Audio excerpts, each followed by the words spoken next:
Great. You're welcome, Claire. You can start off the book and then you can hand over to Murungi. Thank you.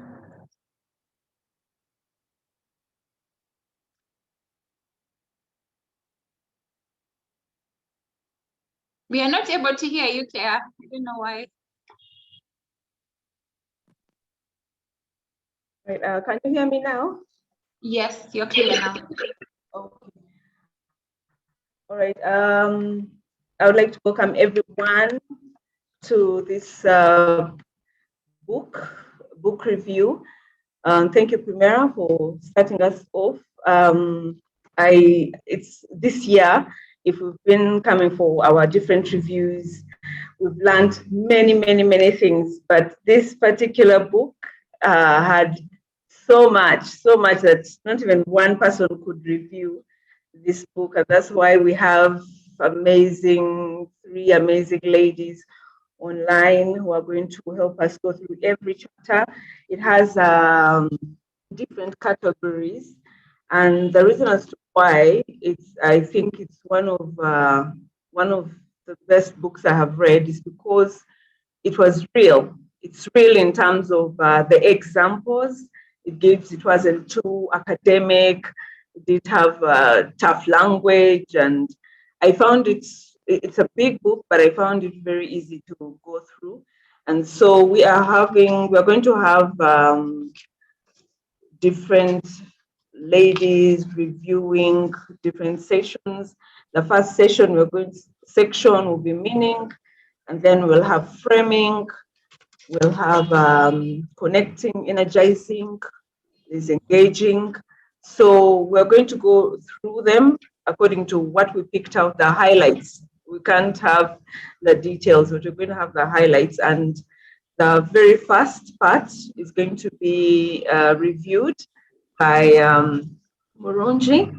Murungi, you're welcome. Take us through this session. We're taking notes. I hope everyone has their notes ready and to learn and to review and remind ourselves of the key highlights so we can become remarkable women. So Murungi, you're welcome. Good morning, good afternoon, good evening, ladies from all around the world. Thank you for joining us once again for a book review. As Claire said, we are looking at how remarkable women lead. My name is Murungi Elizabeth Mwebesa.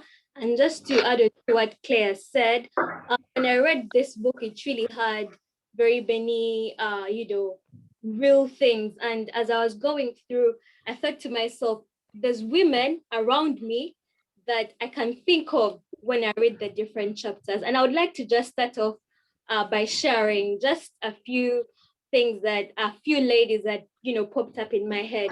So when I looked at the chapter of meaning, I thought about, ladies like Wangari Maathai, who even up to now, her legacy still lives on as an environmental activist. When I looked at framing, I thought about Anjuko, when she was given the post of CEO of Stanbic Bank.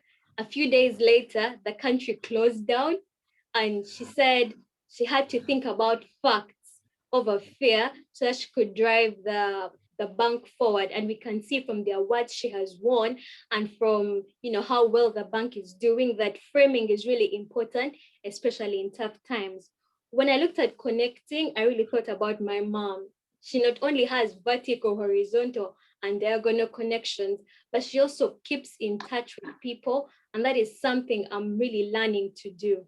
When I looked at engaging, I thought about our very own Jennifer Musisi. I'm sure we all know what Kampala was before Jennifer and after Jennifer. And you can really see that she had to roll up her sleeves and dig deep and get Kampala moving and get Kampala to be what it is right now, a city we can all be proud of. And even everything that's happening after now, we can really see that it's really being built on her shoulders. And when I looked at energizing, actually, these days, I think women is when we are starting to realize that we need to take a break. We need to think about all these things, take a break, as much as we're juggling a lot of things. So our very own Claire Komakech came to mind when I was, going through energizing. So I hope by the time we finish this book review, each and every one of us will see a woman around us or even ourselves by the end of this review. So without further ado, I'd like to invite our very own Kathy Namara, to take us through the first section, which will be meaning.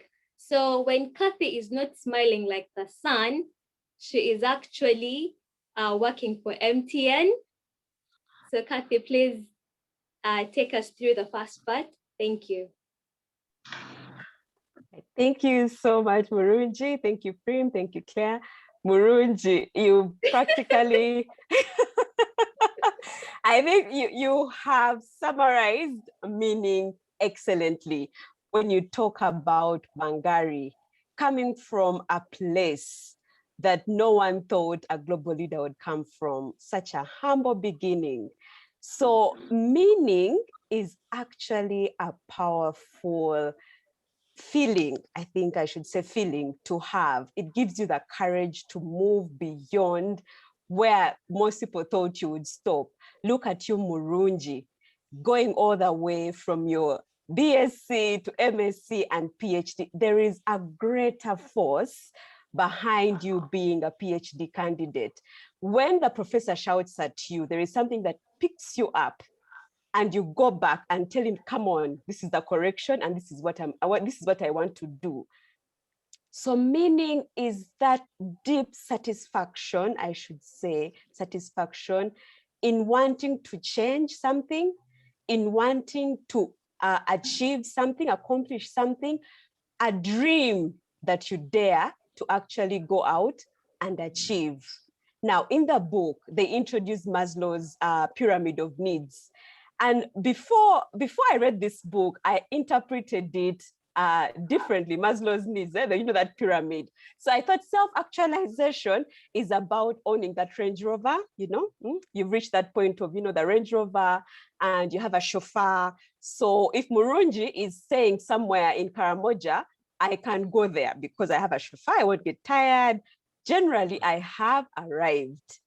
So this book made it so, it was like an epiphany to understand that you may have all these things, but you feel empty. So that's not self-actualization. Self-actualization is finding that joy, that courage, that push to accomplish the things you want to accomplish. And so, in other words, meaning, purpose is a fuel to meaning. Now, it's not to say that every day you wake up and you're working towards something and that's your purpose. No, sometimes we're on the wrong path and sometimes we're on the right path. And so she encourages us to embrace the moments that we're in, because you will be surprised that job you're complaining about and yet you wake up early to do is actually meaningful to you. And it's driving you towards that purpose. There's something in you. So you're a bank teller and they're shouting at you every day, but you show up with a smile because you want to make a difference in the customer's life. So that is meaning. What is it deep inside you? What is that thing deep inside you that makes you want to make a difference? That makes you want to wake up every day to do that one thing or to do so many of those things. Now, many times I get chats, I get emails, I get LinkedIn, women are asking, how do you work at MTN 8 to 5? And then you also run after these ladies. Many of them actually use the word run after, chase after, or, bring together those words. Business, meaning it's a bit hectic to actually bring together a group of women. And for me, it's something I don't even think much about. I love it. I love it. I love to see women happy. I love to see women going further in life. I love to inspire, and I'm happy to be in that environment of women who are pursuing something, a goal, encouraging them to read because their lives are being changed. Each one of us is changing those women's lives just by showing up in Girls for Girls. So this book made it clear for me that actually whoa, that is meaning. Because I don't get tired. I don't get tired. There are all these Zoom calls throughout the call, throughout the week, throughout the day. But there is girls for girls. And I'm happy to be in that environment. I'm happy to be in that space. Now that is meaning. Each one of us has that thing. And if we haven't yet found it yet, be sure that once in a while, there is something that wakes you up, that motivates you, that fuels you to go ahead. Now that could be that one thing called meaning. Now, in all this, when Murunji mentioned Wangari, I'm thinking about the women throughout history who beat the odds to do extraordinary things. Extraordinary. What was it really? For a woman like Rachel Carson to say DDT is going to affect the environment, the ozone is going. Years later, for a woman like Wangari to say, by the way, if you don't act now, if you don't plant trees, something is going to give. And what's going to give is the thing that gives us life. You find women like Mary Jackson. Now I'm from STEM. And when I read this story, I was so inspired. For her, no woman, no, in fact, it was no Black woman was expected to do the degree that she wanted to do in physics. Yes, you could get the diploma, but you could not go beyond that. So she goes ahead to court to contest. Why? Why can't a woman get this degree? I have the intelligence, I have the capability, and I have the resilience to do this work. Why can't I get a degree? Because she needed that degree in order to become a NASA engineer. What was fueling Mary Jackson? Mary Jackson wanted to put a man on the moon in a time where it was impossible, where, yes, you could send a robot because whatever happened to it, it wouldn't harm anyone. But she wanted to put a man on the moon and bring him back safely. She needed to understand the materials a rocket had to be made out of in order to go and come back safely without exploding. And in NASA, they were having that challenge. She said, I am going to learn about these things and I'm going to bring back my degree and I'm going to put the man on the moon. And sure enough, the Apollo went to the moon and brought back those people safely. But what am I saying? It's that deep feeling beyond you that is meaning. When you go to work, trying to make the world a better place, that goes beyond you. It's going beyond you. You come to G4G, you have an 8 to 5. You have research to do, but yet you're willing to hold another girl's hand. That is meaning. It is beyond you. You want that positive change to be made. But then what comes along with finding that meaning? The joy of seeing a life change for the doctors who are underpaid, the doctors who work long hours, the doctors who have been at the front line of COVID, but still go back day in and day out. Why? Because there is so much joy and satisfaction that comes with making everyone else's life better. There's so much joy that comes with making an impact on the earth. Why don't we live forever? Because if we did that, then there will be nothing to work towards, nothing to look forward to.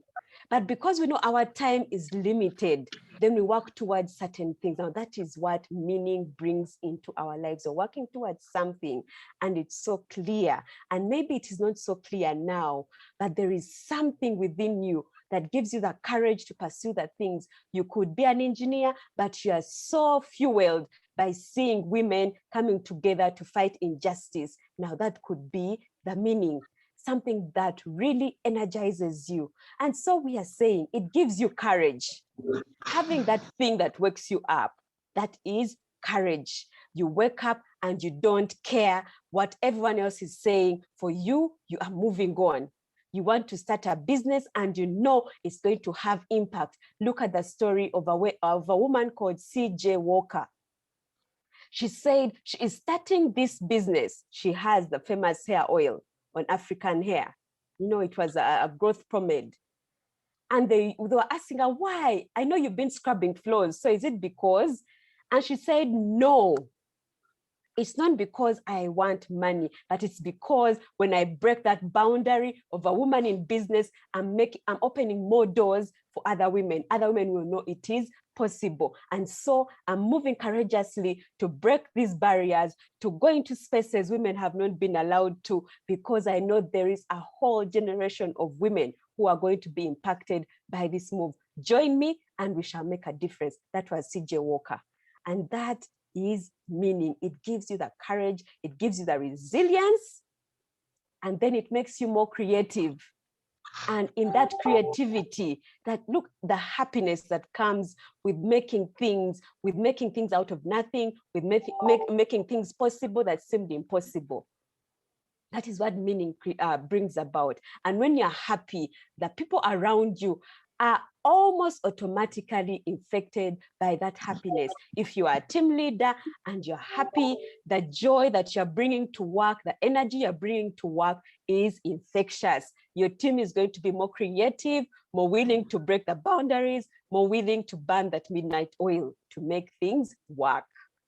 And so meaning sets the pace to framing and to all other aspects that will make us remarkable. You have to understand that the world is changing, yes. Human evolution has not really changed much. So we should not say, or we should not complain that, okay, something happened and left me behind, or something happened and no.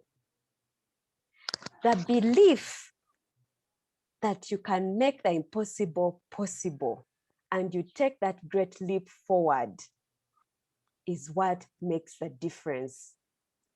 It doesn't matter your locality, it doesn't matter the career you're in, it doesn't matter where you're at crossroads right now, but that willingness to take that leap, to know that you can make the impossible possible, that is what meaning brings into our lives. It sets the pace to every other aspect that we have to do, that we have to effect in our lives.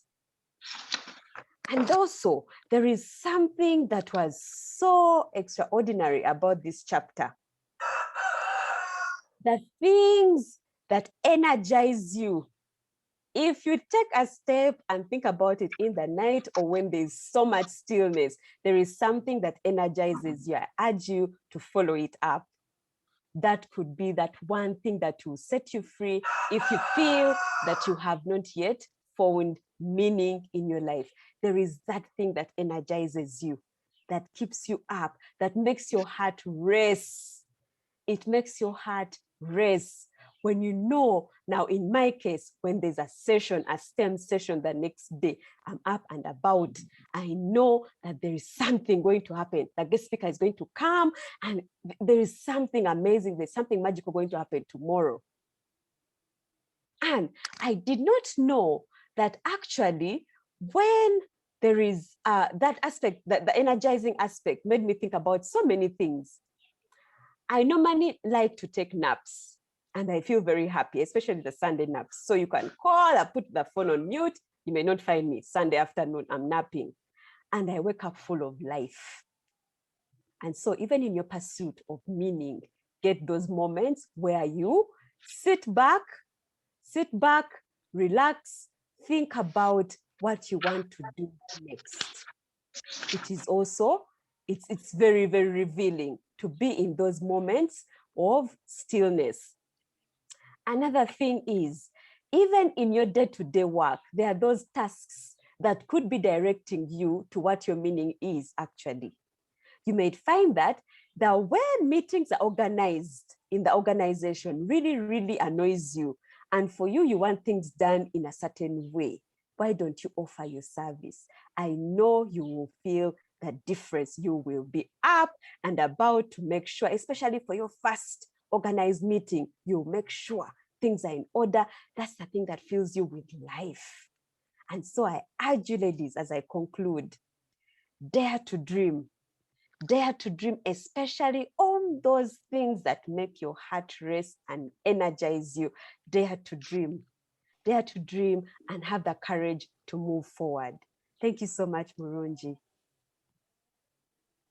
Oh, wow, Kathy, my goodness. I was really on this journey with you. And when you talked about CJ Walker, I actually watched the series and I was blown away by the resolve she had, despite the fact that all these things were against her, you know. So the fuel that really gets us up in the morning, you know, the thing that makes you want to change the world, the thing that gives you courage to do the impossible, as everyone else is looking at you like, this crazy woman. But that fuel deep inside of you, it gets you to be creative. It gets you to rally people behind you to achieve amazing things, is what meaning is. Thank you so much, Kathy. And the ladies in the comments have been on fire. Find your meaning, find your cause. And Bembezi is asking, how would you differentiate your meaning from something that is just momentarily exciting you? Kathy. Thank you very much. Yeah, I know. I battled with that one actually before the call. I kept on wondering, okay, what if it's just that momentary? But the magic about meaning is that even when everything else either fails or succeeds, you're willing to come back and over and over. You do not tire. Look at you, mentors. Honestly, it's not an easy thing to do. It's not an easy thing to do. Sit through the 6 sessions and yet you're willing to come back again. So there is that. The difference is when that momentarily thing passes, yeah, you think about it to be a distant memory, but it will not be something that will wake you up after it's done. It's not something that you keep you pondering. It was good, it happened, and it has passed. You know, if I met President Obama, it would be like, oh my God, you guys, do you know? And it will pass. Yes, the excitement will stay in for years to come. I will tell the children, I'll tell the grandchildren about it.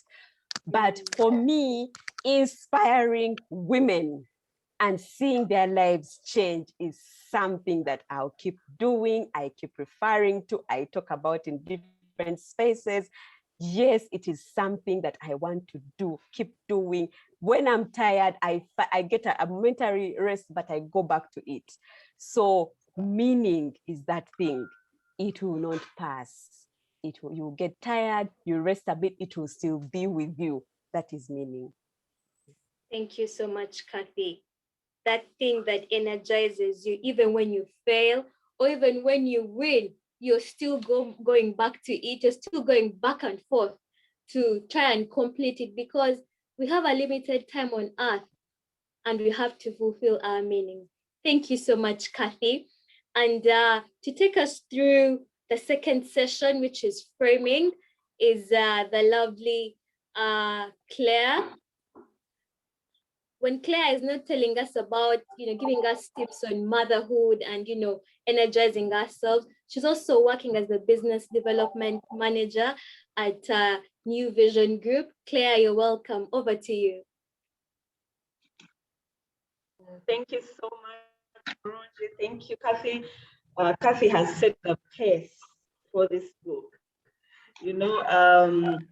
When you read the title, it's like a mouthful. How remarkable women lead, and who are these remarkable women? What do they do differently? What makes them who they are? And like sometimes we ask, how do you do it? How do you do this? Many people say, how do you balance? How do you do everything? You're responding to every message. You never miss a day at work. You're picking kids. You're doing all this. How do you actually do it? And the examples that are given in this book, I think if you put them, they can actually be very life-changing. And so I'm taking you through the second section, which is framing. Now, framing, So Kathy has described meaning. Many times we go through life, just you wake up every day, you go to work, it's a routine. And she has encouraged us to find our meaning, find our cause, whatever it is. And the challenges that we have as women is that we haven't found that. And meaning in different books or different terms is like purpose. What's your cause? So if I come from home to work every day and I don't have this thing that excites me, I will not find joy. It doesn't matter how much I'm being paid. Somehow you find that you're not fulfilled. And so the second one, framing, is about now that you have found your meaning, how do you frame your life? If it's like a photo frame, it's like a boundary. It's like your mind, how do you actually put this in context with the different circumstances and the things that you go through? How do you actually respond to them? And so this book begins with a quote. It's okay, in simple terms, it's whether you are an optimist or a pessimist, how do you look at events in your life? And so in this chapter, they encourage us to have positive framing, yeah? Positive framing of every circumstance that happens in your life. We need to find ways of finding the good in every circumstance. And so it starts with a quote by Julia. She was the Prime Minister of Australia. And she says, if you worry about everything that can go wrong, you will never do anything. And many of us go through life worrying. We worry about COVID, then we worry about whether schools will start or schools will close. We worry whether you keep the job or you lose it. You worry about the jam even before you leave office. So your life has worry all the time. And so they give examples of how to deal with that in this chapter. And they talk about positive framing as a central part, as a major part, a major pillar of leadership. If you are a leader, a female leader, and you have issues with being a pessimist, it will be reflected in your performance. It will be reflected on your teams. You will not be able to see the good things and the effort that your teams put in. And so here they talk about positive framing and the fact that it's not a mistake. It's not something that happens by coincidence. You must, it's a choice. It's a choice that you make every single day. We usually share on our statuses in the morning. I decide to be happy today. I decide to enter office with a smile. You have to be very deliberate with how you look at circumstances. And so here they talk about, simply put, optimism equals success.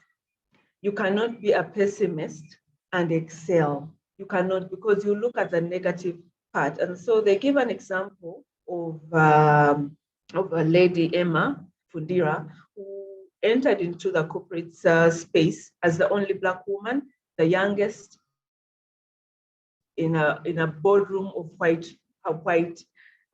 men. And many times you get such circumstances, where you go for a meeting and you feel like you're not qualified enough, you're not good enough, you don't have enough experience. So when you enter a boardroom with that kind of attitude that you're not supposed to be in that space, it will actually reflect on your presentation, on the ideas that you put forward.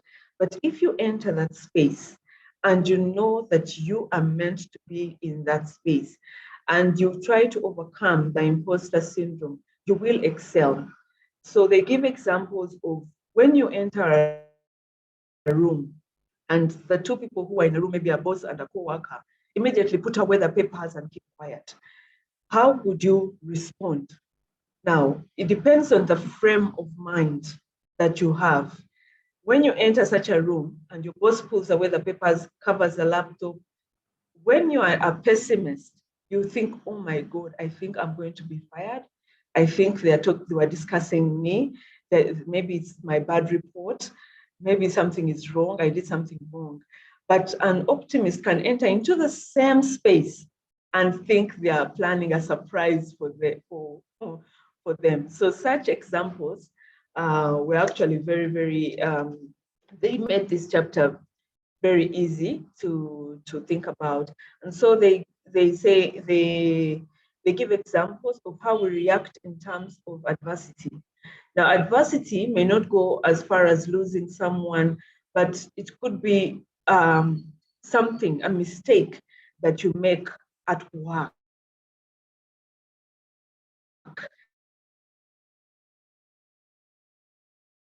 How do you look at that mistake? Sometimes some mistakes actually lead us and you're done, but I mean, learn from this experience. And some of the best lessons that we have learned have actually come out of mistakes. In my own experience, some of the mistakes that I have made in my career have actually been some of the stepping stones for me to grow, to learn from those mistakes and move in the different areas of our life. And then they also talk about being a pessimist is learned. You look like from childhood, you learn to be helpless. You learn to say, for every opportunity I get, I must work hard for it. An opportunist imagines that I've woken up today, I'm going to work, but people are conniving for good. They're conniving to surprise me. They're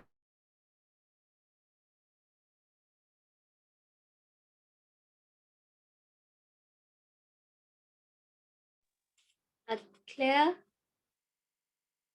conniving to give me opportunities. So we need, as leaders, tools in terms of framing our hello? Claire, Hi, Primera, can you hear me now? Now we can hear you perfectly. Okay, sorry about that. So we need to look at different circumstances with different eyes.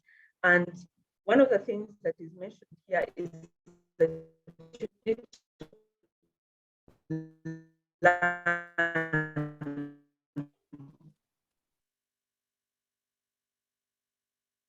You're not born an optimist. You coach yourself into behaviors. You adopt, decide, you purpose to actually look for the good, for the silver lining in every circumstance. And then they say, when you, for example, you can get an opportunity like a new job, but if you're only looking at the mistakes in that decision, if you want to move on to another job, I struggle with this in my own life. When I get opportunities, I always ask, what if it's a mistake? What if I regret this decision? What if, and I never put in, you don't apply for that job because you're saying, oh my God, I'm going to make a mistake. I can't take that risk. And the opportunity passes you by. Sometimes you need to look at what could happen if you actually take that opportunity. Try to look for the good things that lie in that opportunity. And that is the example that they gave for Emma in her leadership journey. She always looked out the opportunities. Who am I going to meet? What doors are going to be opened by taking on this new challenge? And so this tool can be left redundant until you have decisions that you have to make, especially when there is change that must happen. For example, in organizations, if there is a restructuring and the new assignment you're given, you think a demotion, you think your boss did it on purpose for you to actually fail you. You think you are supposed to have gone for another opportunity and you don't take it on. But if you get to a fork in the road, you need to look at this new opportunity. Okay, the boss has moved you from marketing into procurement, and you think it was an exit strategy for you. It may not be an exit strategy. It may be propelling you into a new industry. Yes, you've not been in procurement, but this is a new opportunity for you to learn procurement. It will be a new skill that you learn, new softwares, a new experience for you. So we need to learn to have a flexible mindset. In this section, they actually talk about a mindset, the book that we read by Carol. They talk about, instead of looking at the expecting bad things to happen, expect good things to happen all the time. And framing, they here in, I think it's page 75, it says good things and bad things happen to everyone. What makes the difference is how you work with this raw material of your life. If you're given clay, a mold of clay, what are you going to use that mold of clay for? You can actually make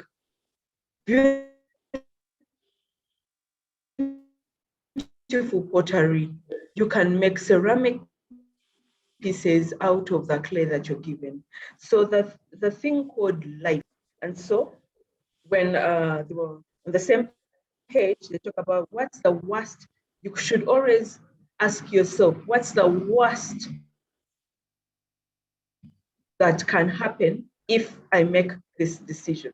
What is the worst that can happen? Yes, you could get fired, but after that, you can actually get a new opportunity or actually bounce back. And so in this section, they talk about practice. It's something that you need to practice.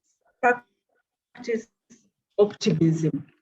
You need, like, they give a quote by Winston Churchill. He said, I'm an optimist. It does not seem too much use being anything else. So you need to practice optimism in every situation, whether it's a boss-employee situation, whether it's a marriage situation, whether it's a friendship situation. Let's practice optimism. You are not born that way, you practice, and so you prepare, and when circumstances come, your mindset is already tuned to look at the good in everything. And so one of the things that we do as women, we are specialists in worrying. We worry about our parents and how they are aging. We worry about our work and how we'll be able, whether we'll be able to perform. We worry about the promotions from January. We worry about the reviews that will come in December. So you can imagine you worry throughout the year, things that you do not have control over. And so we need to stop. Yeah, on page 84, it talks about stop the spiral ride, get off the ride. If you can imagine, if you're going on a roller coaster of worry, you just say, stop, I'm getting off here. I'm just getting off here. I think I need to change. And so from this session, I was able to learn that I need to practice, I need to change my mindset. I need to be able to move on.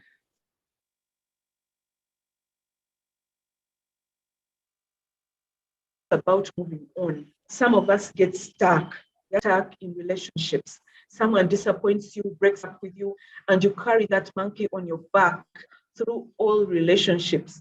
You find that 2 years, you're still not over that disappointment, that breakup.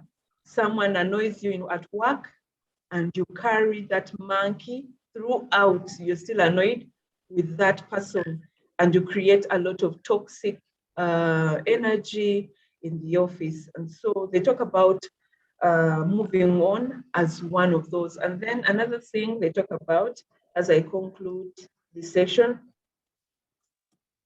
is be ready for change. Yeah, be ready for change. If, for example, like yesterday, there are rumors of lockdown, rumors of curfew, rumors of different things, you must be ready for change.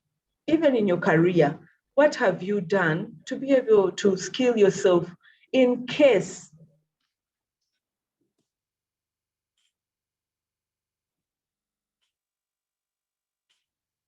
Hi, Claire. I think we've lost Claire a bit. your role is changed? In case that new addition have you added? Is your CV ready for change? Yes, but be ready for change. Change may not mean change of office. It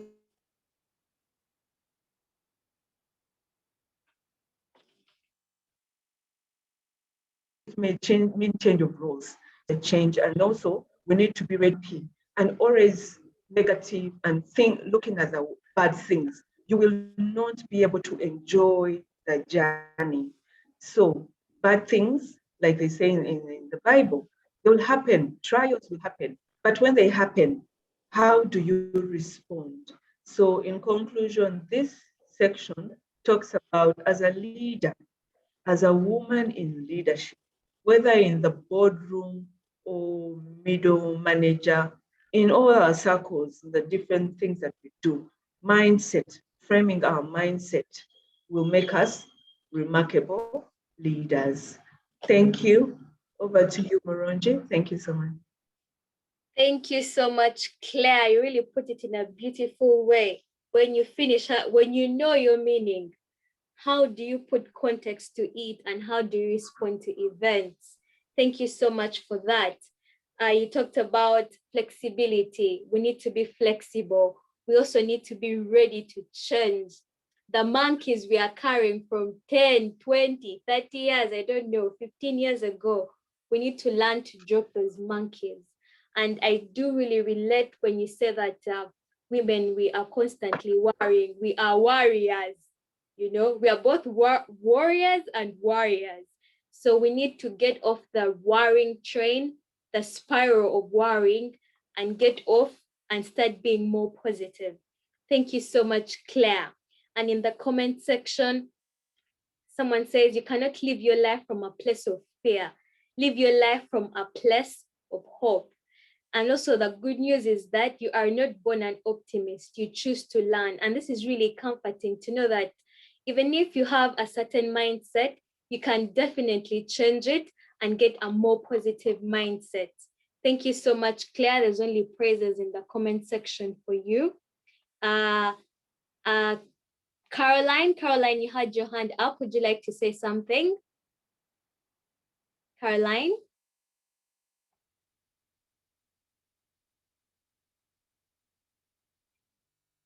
Yes, please.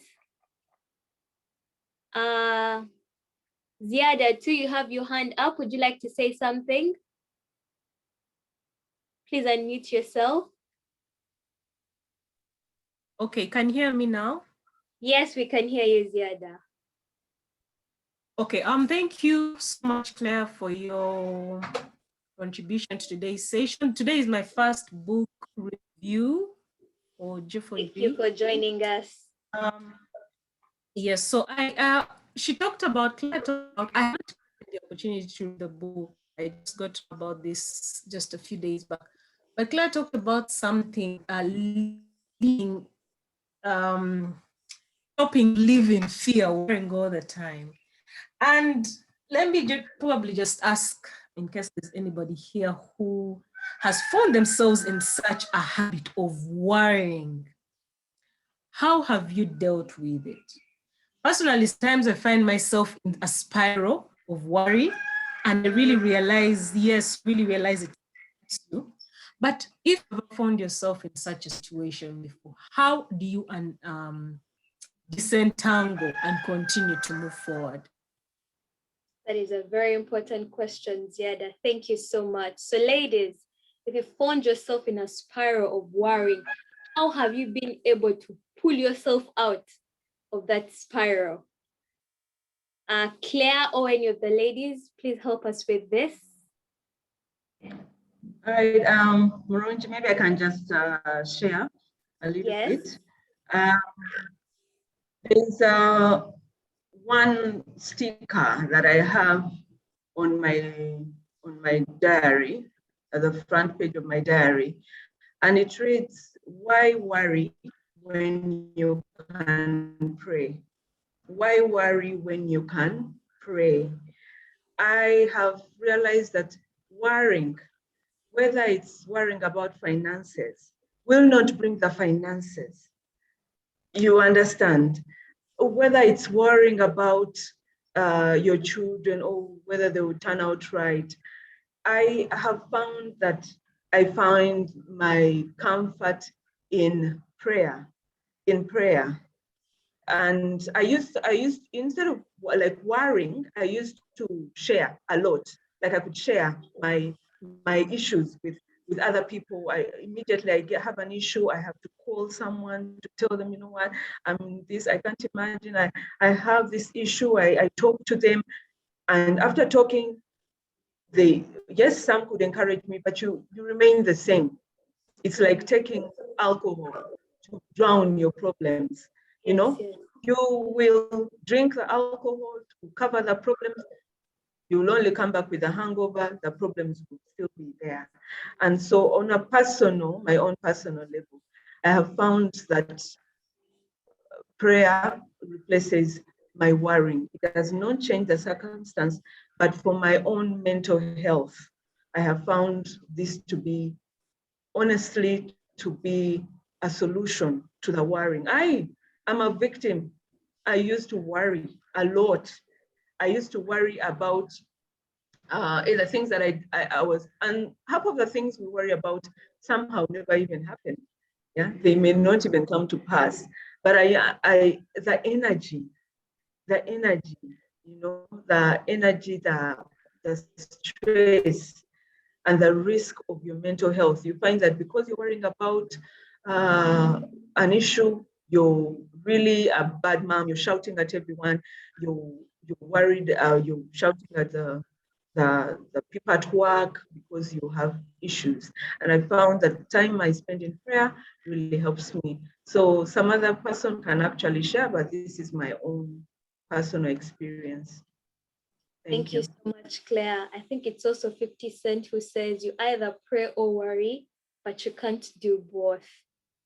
And also something you talked about, half of the things, or even more than half the things we worry about, you know, they never come to pass. So perhaps looking back on all the things you worried about and realizing they didn't come to pass, it can, you know, be a small stepping stone towards you pulling yourself out of the worry spiral. Ziad, I hope you've been answered. Is that okay? You can unmute yourself. Ziada. Okay. All right. Thank you so much, Claire, for this session. And I would like to invite the next speaker. Primera will be taking us through the next session, which is connection. So when Primera is not, you know, back behind here, making sure that all the G4G things are going well, she's also working with MTN as a product specialist. Primera, over to you. Thank you so much. Thank you so much, Murunji. Thank you so much, Claire, for setting the environment right for section 3, and for Kathy for starting with section 1. So we have found meaning. We have taken our time to find meaning to what we want to do with our lives. Something else I found about meaning, and someone asked a question about the one Kathy answered about, is it maybe a fad? Is it just that moment in time? Now, for me, I'll come from a point of maybe like us understanding who we are, intrinsically who we are. Sometimes some of us have a very different personality. there are people who just like to start things. They are very excited, maybe for like a year, we do something, and then we move on to another career or to another role. And then we look at other people who have been in one job for 10 years, and we're looking at how did you do that? How did you manage to spend 10 years on a role? That's just how different we are as people. So if I find meaning and a job or at something I love to do, which I'm passionate about, and in 2-3 years time I don't feel the same, that's okay. That's me. And then someone else will find meaning for the next 30 years, and that's fine. Then we talked about framing, positive framing. And this is hard. No one should play around with positive framing. Like Claire, thank you for taking us to that section. And this is what keeps the meaning alive. And we have gone through like you've gone through sections of your life, and they give examples of people who have gone through really, really, really hard situations, but you find someone sticking in it for a long time. Even ourselves, like you have a business, sometimes it's not making money. She gave an example of COVID. Your business is not making money, or it has even flopped completely. But how do you wake up the next day and say, this is my passion and I want to continue with it? Now, section 3 builds onto something very interesting. And I will start with a quote that is there by a former Supreme Court Justice of the US, Sandra Day O'Connor, where she says, we don't accomplish anything in the world alone. And whatever happens is the result of the whole tapestry of one's life, and all the weavings of individual threads form one to another that creates something. So I'm a believer in that. And I don't know, I just picked section 3 and I said I would run with it. I had not even, by the time we had agreed on all this, we had not finished reading the book. And for me, connecting works with me a lot, because I am a person who does not believe in doing things alone. Literally, I don't. If I want to do, and Kathy knows, I think I work with Kathy a lot, you know, that when I have to do things, I never do them alone. And that's just how I work. So if there's something in my life that I do and you'd like to be part of, please hit me up, like send me a message and say, tomorrow I want to do this with you. I'll be very happy and excited. And so this section is really, really, really personal. Really, really personal for me. And so it starts with all of us here are really mentors, I'm hoping. If you're not a mentor with Girls for Girls, please join Girls for Girls. So the books really starts talking about now creating connections. How do we create connections with other people in our life to be able to help us achieve what we say is meaningful to us? As a mentor, am I mentoring other people? There is going through the 6 sessions and then sitting back and saying, you know what? After my 6 sessions, me, I'm okay being in the group and enjoying everything else. Are we coming back to be able to mentor? Kathy has done 5 cohorts. 5. We are in STEM 5 and we are hoping to do STEM 6. Kathy, I'm hoping I enticed you to do STEM 6. So what does it take? She says that's where she finds meaning.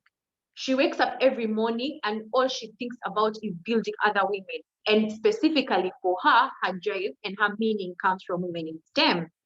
So how is she bringing that to her life and also in the workplace? And so the book also talks about women being extremely good at creating networks, very good at creating networks. But we have a weakness as women. We are trying to look for deep networks all the time. And then our counterparts who are male are looking for so many networks that are not necessarily very deep.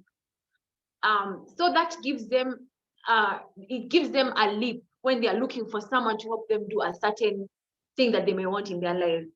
So the book comes off to tell you, yeah, I know you're a woman and I know you bring all these amazing connections in the workplace, but you need to be also careful about not thinking all of them need to be at very deep level for you to be able to make use of them. And that came back to me and said, we as women, have you ever tried to find something a certain is there something you want right now in your life, like a certain deal you want, but you're thinking this person maybe I'm going to give it someone who is in the church, like Agnes, I want something from you, but it takes me so long to be able to ask because I feel like I need certain level of depth in our relationship for me to be able to ask something.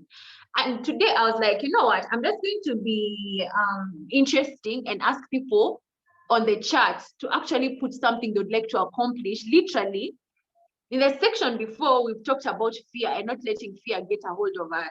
Now, today, I'm going to ask ladies here on the group to go to the chat and actually put something that you're actually looking for.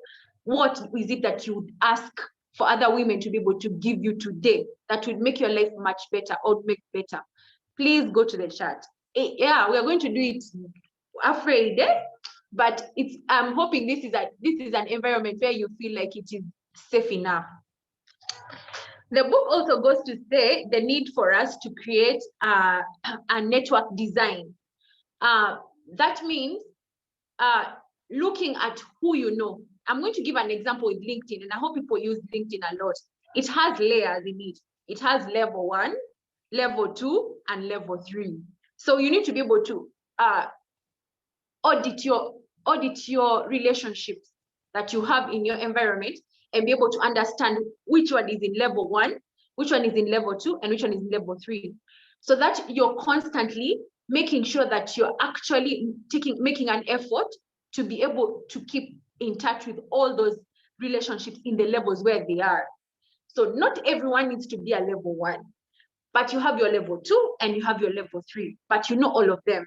And the way you interact with them, and you're constantly keeping in touch with all of them. So that the day you need something, you're able to go to them without so much that I've not talked to you in 5 years, I'm just showing up. Let's look at even who we have known in 2 years, in the last 2 years. So there's an interesting assignment somewhere in the page. I'm going to get you the actual page where you can actually, it actually shows you how to actually do the exercise in terms of who you know and how those people are impactful in your life. Then it also talks about in your workplace, being able to understand who can help you advance in your career. So they are mentors and they're also sponsors. Now, the sponsor is that person who looks out for you in deeper detail, who helps you, who can actually say your name in the boardroom. For example, if someone is required to maybe attend a certain meeting, they put your name on the list. If there's a new job coming up, that person can actually get you even an interview or get you through the door. That's a sponsor. And a mentor is that person you're just working with, basically what we are doing with Girls for Girls. But if we go a step further and you see a lady in your group and you're like, you know what, I can be able to take that lady further somewhere and get her a job and get her something else to do. Someone who is actually pushing you to do something, to leave your comfort zone and do something beyond what you normally do. That can also be a sponsor. So the book also goes ahead to try to explain to us how we can get those sponsors and how we actually go ahead and ask them.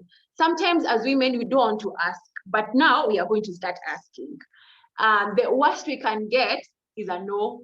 Remember our sessions on negotiation. The worst we can get is a no. So we are going to still ask and be able to shape up who our sponsors are going to be in our place. So it's not to say that if you don't have a sponsor in your workplace, that you're not going to go ahead in life.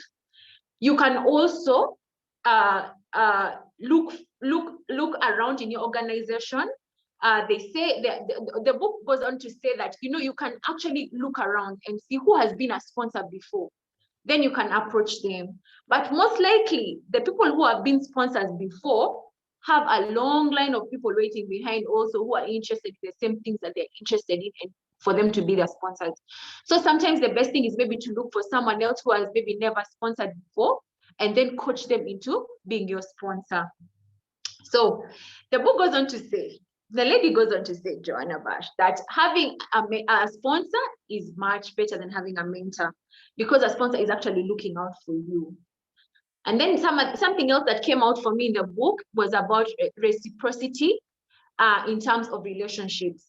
For me, I find this a contentious topic And on a personal level, I don't know about you, but this is basically me giving you, giving out myself and hoping one day I might cash in on something in our relationship. So men do this a lot more than women do. It's maybe maybe I'm going to give you, or maybe I'm going to do something for Murunji because I expect her to do X for me tomorrow. But reciprocity in forms of relationships are actually normal, especially in terms of our areas, in terms of career-wise, in terms of office. You can do a little more for somebody and carry their workload. Maybe they're expecting, they have a child who is unwell. They sometimes need to leave earlier,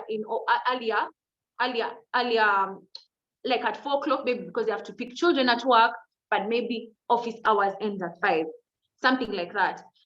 You may try and help your boss do his presentations.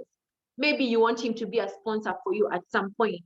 That's okay in the work environment. For me, I said I find it a bit contentious because people argue that I'm using you, I'm not using you, but it's just the way we relate in terms of relationships at work. We can do those things. We can help other people because you want to cash in something later on. But then again, it's also good to know that to not have the mentality that everyone is going to reciprocate at some point. It's okay for people not to reciprocate. Out of 10 people you probably have done something good for deliberately and intentionally in your career, you may expect maybe half of them to respond and the rest don't respond. It's nothing personal. Then the other one I really, really loved is make sure you pick sponsors who open doors. Sometimes we have people in our career who are really not watching out for us because they feel like we are maybe going up in our career too fast. They may be mentors, they may be people who are our colleagues. It's very good to try and observe those people. Use your intuition. It's very clear in the book. Use your intuition as a woman and try to see, is this working right? Is this person is this person interested in my life and my growth? If they are not, it's good to just like stop it and find other people who are actually going to be able to help you move on with your career. Then the other one was about sponsoring leaders for tomorrow's leaders, which was like the last part of the section 3. So this one is very important. I love that most of us here are mentors. We are mentoring other women. Now, women and men, when we start our careers, we have the same energy. When I think about myself, the first day I went to office, and I think we were seven people. The first day I reported at MTN, and I was the only lady, and I cannot not remember how much energy we all had. But soon after, women, sometimes we just tend to not have the same energy as men. Sometimes they move on because they create so many connections so fast. They're so we used to have a lot of night work, and most of the let me see, like most of the people who would move on very fast are the people who would do more night work. So they do more night work, and that means they're learning more because it's an entry-level position and you're working with other engineers who are way above you. And in that state, you learn very fast. And when job opportunities come, they move on very fast. At the end of 6 months, I literally was the only one left behind. All the other guys had actually gotten other jobs in high level engineers, and it took me another 6 months to actually get to their level. But that's just about the amount of hours they spent at office. And this section in itself is about us as women looking out for other women and giving them that edge in our workplace. Making sure that we are going to hold their hand first when they come to the office, and making sure that the level playing field between the lady and the guy is leveled. For it to be leveled, we have to be able to look at them and give them a head start in our workplaces and in our lives generally, everywhere where we are and there are women around us. Let's give them a head start. Let's be able to make sure we hold their hand, connect them, There's also a very interesting section on us being connectors. I think my biggest example of a connector is Diana Nzima. For her, she's this kind of person, like you tell her, Prim, I need to, me as Prim, I want to do X. And she's like, hey, who do you need to do that? Just list for me. And she gets it all done. So the biggest lessons from my section 3 is we are mentors already, most of us. So it's basically becoming connectors, creating a very good network for ourselves, and making sure that we are keeping in touch with the people in our networks, and not keeping our networks too long before we actually ask. Let's not build networks. No. We have to stop at a certain point and ask. And then building, sponsoring leaders for tomorrow, and also working as connectors. Thank you so much. Over to you, Murunji. Thank you so much, Primera. Oh my goodness. Like when you give that comparison between the connections men and women make, that is really true. You know, after 6 months, after 1 month, the guys around you have moved, and you're wondering. And I think this was also talked about sometime when we had Rachel Dumba at one of the fireside chats, and recently when we had the strategic networking. The men are always out there, you know. The buzz is where everything goes down. But as women, we tend to hold back. We don't want to be seen in a certain way. Yet actually, that is where all the connections are. So thank you for bringing that out very, very clearly. And you also talked about the difference between mentors and sponsors, you know, and also the fact that as women, we are scared of asking. You feel like you need to be BFFs with Primera before you can ask for anything. But actually, you know, you can, as long as you have a cordial relationship, you can ask, and the worst thing that could happen is that they will say no, really. And reciprocity. When you talked about reciprocity, what really stood out for me is we should have the ability to know who is genuine and who is not genuine, who is using you and who, you know, who is okay for you. So thank you so much for bringing that out. And in the comment sections, powerful. The connections shouldn't wait so long before you ask them. And many of the ladies in the chat are asking for the book. That means so far, ladies, you've done so inspired people. They want to read the book. That is really amazing. Thank you so much. I can take orders like after. The book is not available in the country. I had to get it outside of the country, but I can be able to get them into the country if I have orders of hard copies from the group. I can be able to get them for you. Thank you so much, Primera. So ladies, you've heard, if you want the hard copy, please, you know, get in touch with Primera. So far, that's mostly all we've had. Oh yes, another lady talks about sponsors believe in you and they are willing to stick their necks out for you. So thank you so much for highlighting that. Yes, we have a question. Yes, Ziada, please unmute yourself and ask. Ziada, I can see your hand is up. Please unmute yourself and ask.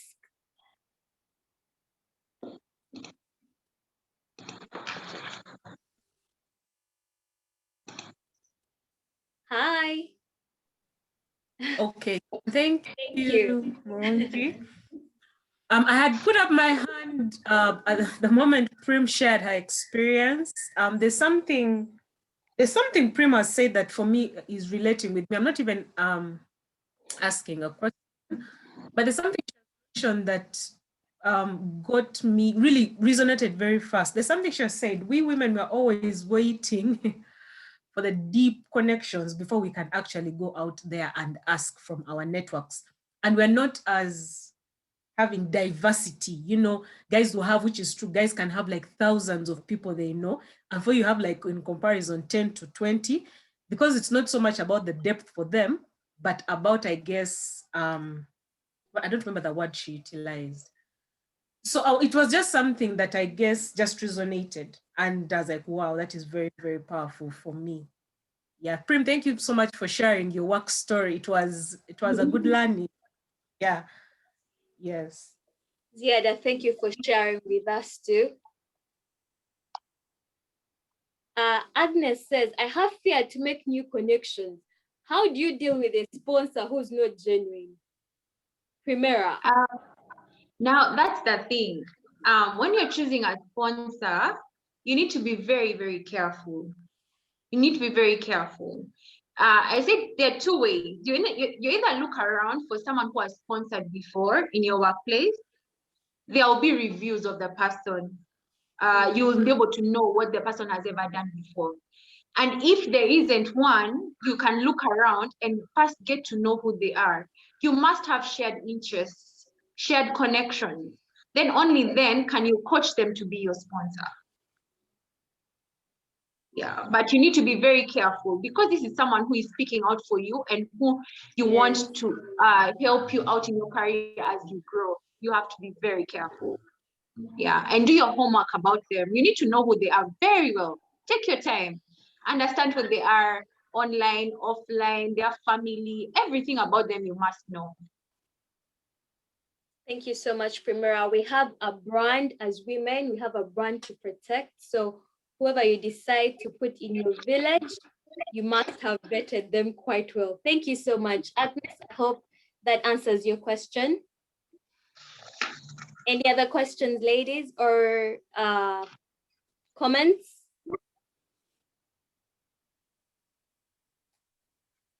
All right, so Primera, we will just one more thing, there's a page. Yes, I had said I'll give them the page. It's page 160. There's an exercise on network mapping exercise on how to map out your networks.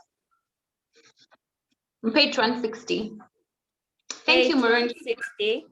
Page 160, ladies. You can learn how to map out your networks. Yes, Eve. Eve, I can see your hand up. Please unmute yourself. All right, thank you very much. My name is Eve. It's my first time to join the book club. Thank you so much for I got joining. to know about it through the mentorship program that I'm in now, the G4G Fusion Cohort 2. That's how I got to know about it. So I'm a mentee right now, yeah. My question, I think, is just about sponsors.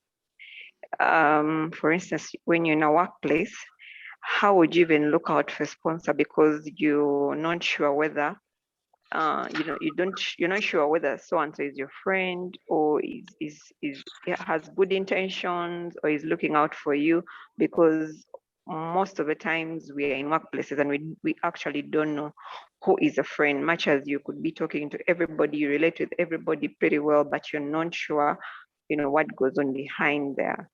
So then if you really want to choose like a sponsor to lead you through your career path, how would you do that? Thank you very much. Thank you, Eve, for that question. Primera, how would you to choose? How do you choose? The first thing about a sponsor is someone who you have shared interests with. That would be difficult to say that everybody you share interests with. For example, basically I'm a product person, product specialist. That means I design products. That means in my workplace, the head of finance may not be someone I want. Someone in finance is not in my area. Or someone in customer service may be in that area that I would want to move to customer service, but finance is too far, or legal is too far.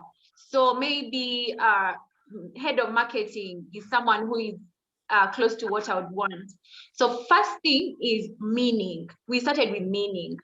Do you know what you want? Do you know your why you want to do and why you want to follow a certain path? Then we look for people who are already on that path that we want to go to. Then we need to get to know them. And the way we get to know them are different ways. You can, for example, do work. You can actually volunteer to do something for them. And volunteering to do something for them does not necessarily mean that it may be even work related. It may be even non-work related. Yes. You can use people. You can use someone who knows them to be able to get you in touch with them. That's why I said on the group, like can you go in the chat and say something you'd like to do? Maybe someone in the group may know someone who can help you, you know, such things. Like look for activities. Maybe you can say, maybe I can help you prepare a certain report. You can even go ahead to even make a proposal to them. Literally write a proposal and say, this is what I want to do. And approach them. Make time and say, this, I want to meet you. I want to tell you what I would like to do with myself. Are you in a position to be able to help me? Yes. There are so many ways. You can either do it directly with them or use someone who knows them, someone you already know, who has a better relationship with them to give you an introduction.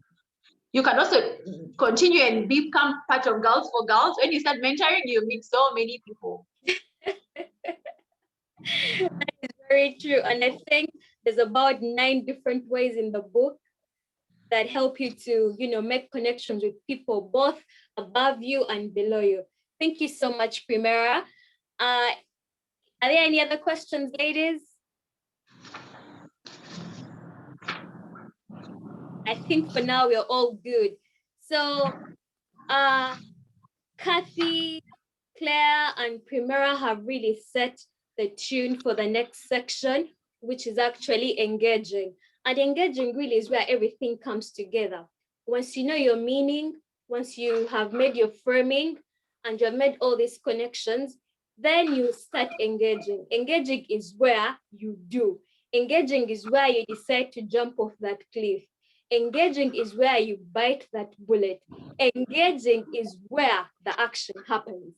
So when I was reading this book, these are the main parts: crossing the line, stand up and speak, make your own luck, take the step, and withering the heights. When I was reading this book, it kind of felt like, you know, I was seeing a bit of myself and all the strong women around me.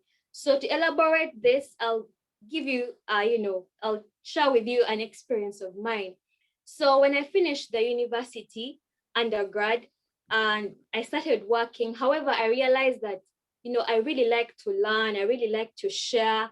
I really like, you know, I'm very curious. I ask a lot of questions. So I decided, you know, perhaps out there's ways people do things, you know, must be different ways than we do it in Uganda. There must be different ways how people think, how they engage, and all these things. So I decided I was going to do my master's degree abroad. So the opportunity finally landed in 2016 April. I got the opportunity to come to Japan to do my master's. However, in that very first week is when 3 things happened that actually almost changed the trajectory of my life. So that said, the master's is 2 years. I come and I meet my professor, and he tells me 2 things. The first, he says, you know, you have to do an entry exam. And then he also tells me that the entry exam is in Japanese. And then he tells me that I have to either choose the Japanese course or the English course. So just to take you back a bit, some of you might be wondering, hey, but that must have been a very, you know, a very strange situation to be in. And I remember when I told some of my friends that, you know what, I think I'm going to leave to pursue further studies, some of them were happy. Some of them thought it wasn't a very good idea because at that time, I'd just been promoted.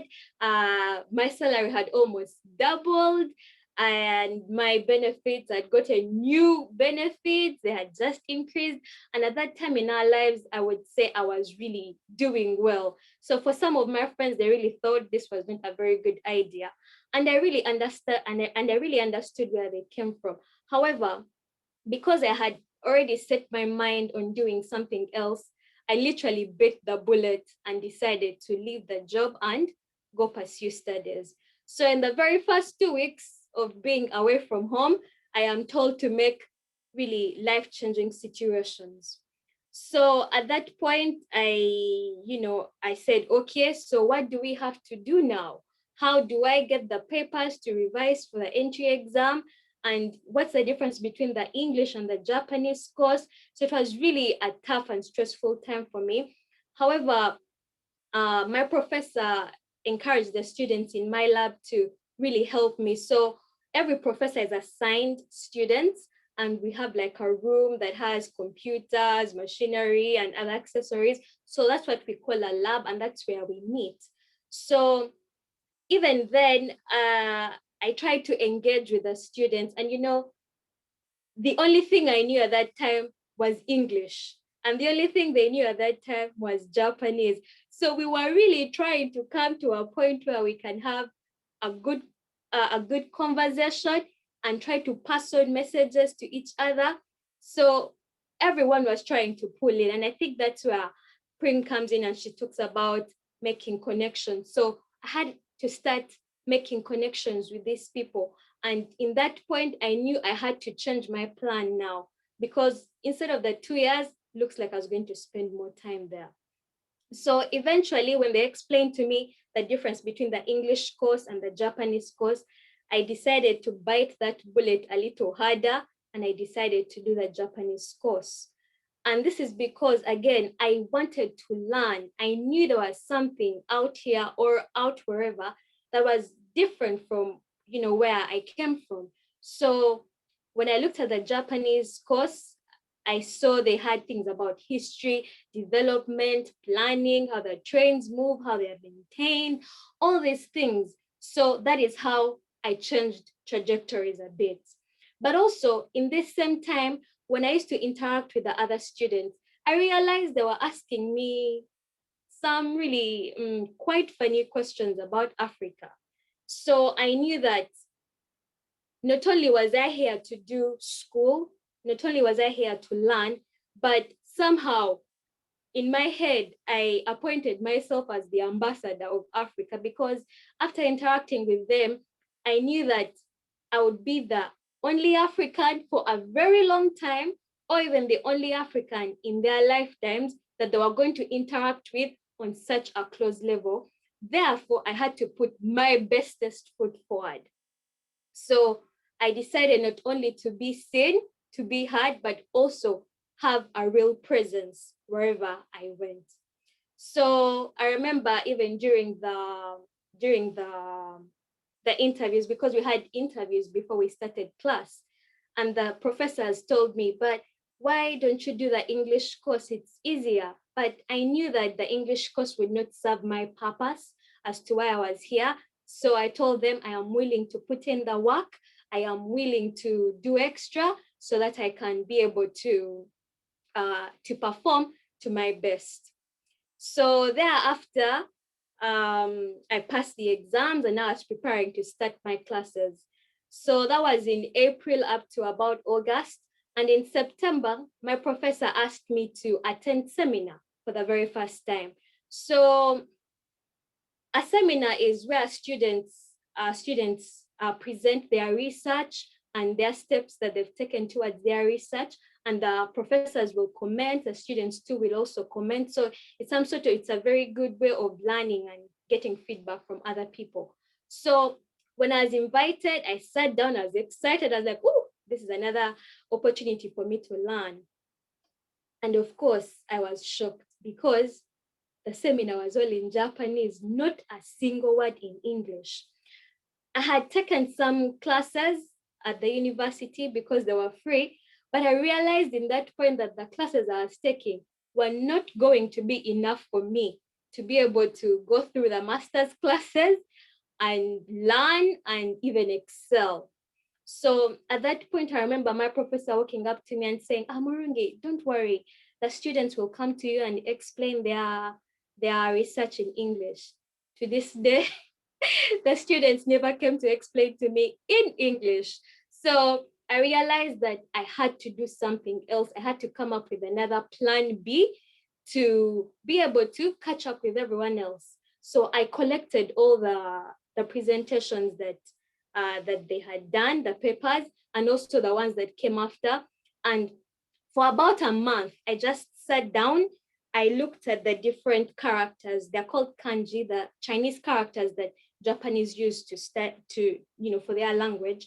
I picked out the common characters that I felt would cut across in our department or in the field that we're in. So I wrote them down in an Excel sheet, I put their reading and their meaning in English. And I constantly went over the Excel sheet to remind myself of what these things meant, because I knew at that point that I was not going to be able to hear because people come with different accents. So at least if I had a document and it was put right in front of me, at least I would be able to read and try to follow the conversations. So after that rude awakening, in April 2017, we finally started the master's class. And, I asked, so what do I need to graduate? So apart from research and thesis, we needed to have 30 credit points. And in order to get these 30 credit points, that means you had to do about 15 course units, because each course unit was about 2 points. Yes, each course unit was 2 points. But again, because I realized that the students and perhaps some of the professors, especially the students, what the questions they were asking me about Africa, about being Black, about all these things, some of them, and this is truly not their fault, because all the information they get is from the Western media. So they only see things like disease, they only see poverty, they only see war. So I made it some sort of purpose for me as well to try and educate them. And I was going to do that not only by speaking to them, but also through my actions. So apart from myself and maybe the people who believed in me, such as my family, I knew there were other people probably I would never meet that I was representing. And in that point, I decided to do 16 course units, because at the end, I didn't want people to say, but you see, you're not going to graduate because of A, B, C, D. So in the first semester, that is April to August, I did 13 course units, and 9 of those were in Japanese. So because I had been, connecting with my lab mates and talking to them, getting to know them, even using the little Japanese that I need to connect, it was easier for me to ask them to, help me in class. So I would sit with them in the classes. As the professor is going on, I would say, should I say rapping? I would say, so what does this mean? What does this mean? And also kind enough to, help me with understanding some of these things even after class. So I also had to learn how to ask pointed questions, because if you don't ask the right question, you will not get the answer that you want. So during this whole time, of course, they also helped me to choose the courses, but some of the courses I did not do them. Some of the course units I did not do them because, again, they were not really fitting into what I really wanted. Of course, it was easier to graduate because some of the professors are really easy, but I opted for some that were a little bit, I decided to bite harder on that bullet just because I knew I wanted to learn more.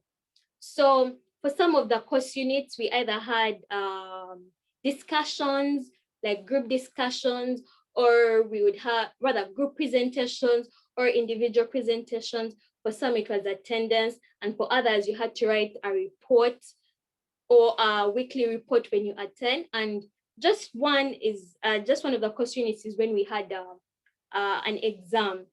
So once again, I decided, well, I'm being seen already. I'm standing out. I'm standing out like a sore thumb. I also need to be heard, and I also need to have presence.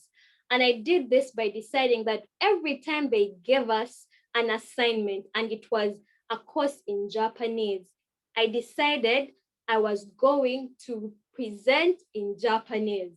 So, and I decided I was not going to present the introduction and the conclusion because I felt those ones were easy to go along.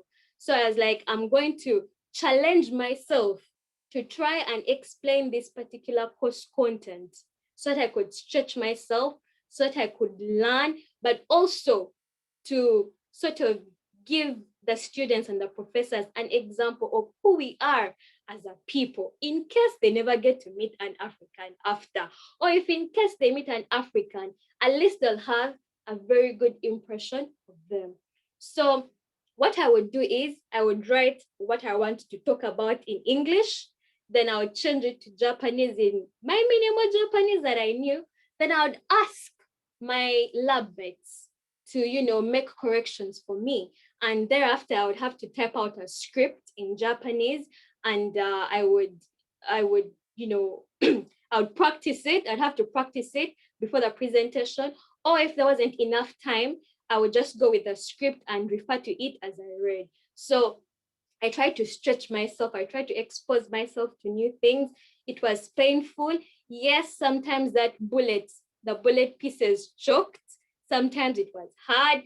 Sometimes I was stressed, but I knew if I didn't do this, it was now or now. Then I remember one particular course unit, we had a test. And for some reason, excuse me, for some reason, I thought that the test would be in English because, my professor, who's also my academic advisor, was the one who was the lead. So was the assistant professor from my lab. So was the associate professor. So naturally, I thought, but these are my people. They're going to feel, a little bit of sympathy towards me. So they'll set my exam in English. But nonetheless, I decided to, review all the documents that had been given to us and just prepare just in case something happened. So I remember it was a Friday, and the exam was from 10:30 to midday. So the D-Day came, we sat down, and they gave us the answer sheets first, and then they gave us the question papers.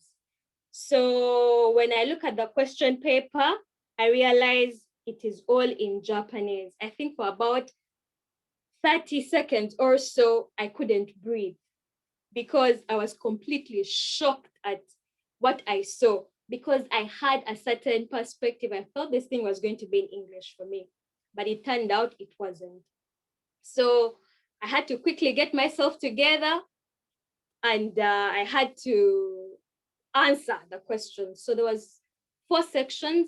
2 of the questions were compulsory, and then the other 2 you could choose from a multiple set of questions. So there was no turning back. Had to start chewing on those bullet pieces now. They had started to choke. And I remember one of the questions that was compulsory, I couldn't read anything. I had never seen these characters before. Remember, at first I said I had, tried to look for the common characters, and I had tried to, So now I didn't understand anything, I didn't know what to do. At that point, I thought to myself, if I leave this exam room and no one knows that I had given up at this point, it's not going to hurt me in any way. So there are no repercussions to this. However, apart from myself, there was also people who had believed in me, my family. And I thought about my siblings, and I said, is this the story I really want to tell my siblings? That at some point, I just gave up on something. And then again, I thought about all the people, and, all the people that they would never meet, all the people that I had, decided to represent. And I said, no, we cannot leave this thing like this. I cannot be that person who left a question, yet I had 30 minutes on the clock. So I decided to bite a little harder as the bullet pieces were, choking. I did the unthinkable. I put up my hand. I asked the professor, and I told them, you see, I don't understand some of these things here. Could you please tell me what these words mean? And he was very, very kind. I think this is where Primera comes in when she says, if we never ask, it will always be a no. So I asked, what do these words mean? He got out his phone, Googled the words, used Google Translate, and he gave me what those words mean. And I did the question. 20 minutes elapsed. We walked out of the room, and even up to the last minute, I thought perhaps they would give me 15 extra minutes, because looking around the class, I was the only foreigner, and obviously I didn't have a level that was like a native person. So I had expected I'd have 15 extra minutes, but it turns out they were not going to give me 15 extra minutes, and the exam ended. I walked out, went out, and it was summer vacation. I tried to forget all about these things.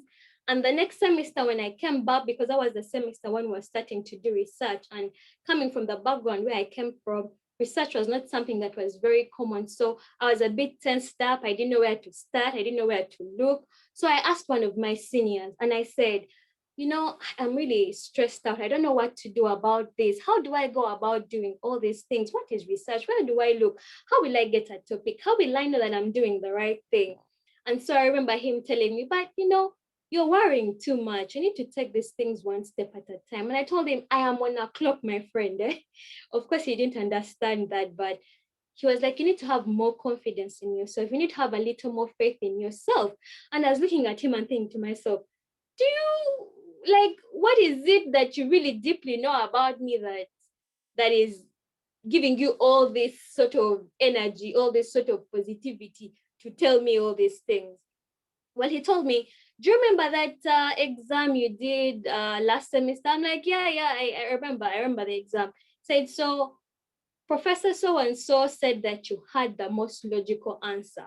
I was like, Said, yeah, there's, it's a question that, you can have various answers, but he was really impressed that you had a very logical answer. And, the only thing is that really your handwriting is not really good. So for me, that feedback was very important because it showed me that even at the lowest, even when we are not sure of ourselves, if we try and push a little harder and we persevere, this is what makes us at the end of the day. So that feedback was important for me. Even when I was doing research and it was tough, I always looked back and said, you are able to overcome A, you'll be able to overcome B. So ladies, today, I would like to challenge you. I would like to, speak to you. Is there a job that you're not sure about taking because, you're scared of A, you're scared of B? Is there maybe school, you want to go back to school, but you're not so sure about it? It's time we got plans.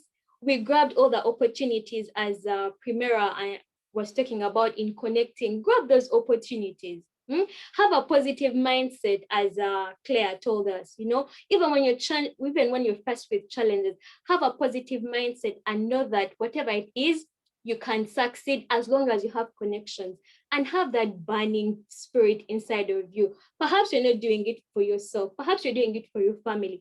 Perhaps, as Kathy said, for her, she's doing things to empower women. Perhaps that is your reason. So women, let's go out there. Let's bite those bullets. Let's chew on them. Even when they choke, we shall be able to overcome them when we have connections, when we have our meaning, and when we have positive framing. Thank you so much.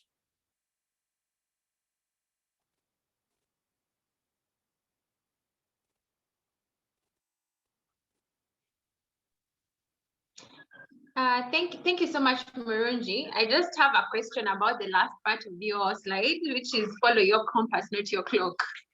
Oh, yes.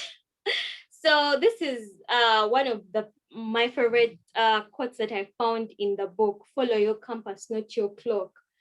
This goes back to meaning, really, because meaning is your compass, something that you're always tending towards. And as Kathy said, even when you succeed or you fail, it's something that always goes back to you. And for me, this resonated with me because also as women, we have cloaks. We have the biological cloak, we have this cloak, we have the other cloak. So sometimes we tend to look so much at the cloak and tend to forget about our compasses, not knowing that if we follow our compasses, eventually, somehow the time will work itself out, if we follow our meanings, if we follow our purposes, we'll be able to achieve much more. They say it's not entirely how many breaths you have, but how much you put in that breath, So for me, this is why this was my favorite quote from this book. Thank you so much.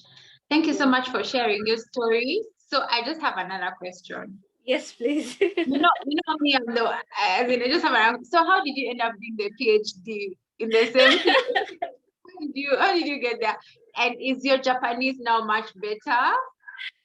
Well, so at that point, as I said, my purpose was to finish this master's and I go back and do ABCD. So, as in G4G, as they say, you keep, navigating from point to point. So after my master's, I felt that it wasn't enough.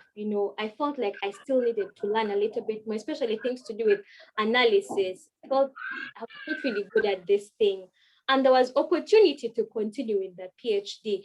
And there was also opportunity to, stretch myself a little bit more.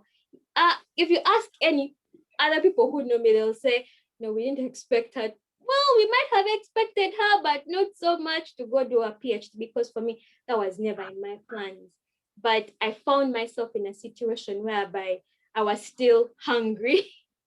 I was still hungry for more, and the opportunity presented itself. And that is how I continued with this. Thank you. Yes. Thank you so much. So stand up and speak up. Do stretch yourself. Just go beyond, above and beyond what's expected of you in your every area of your life.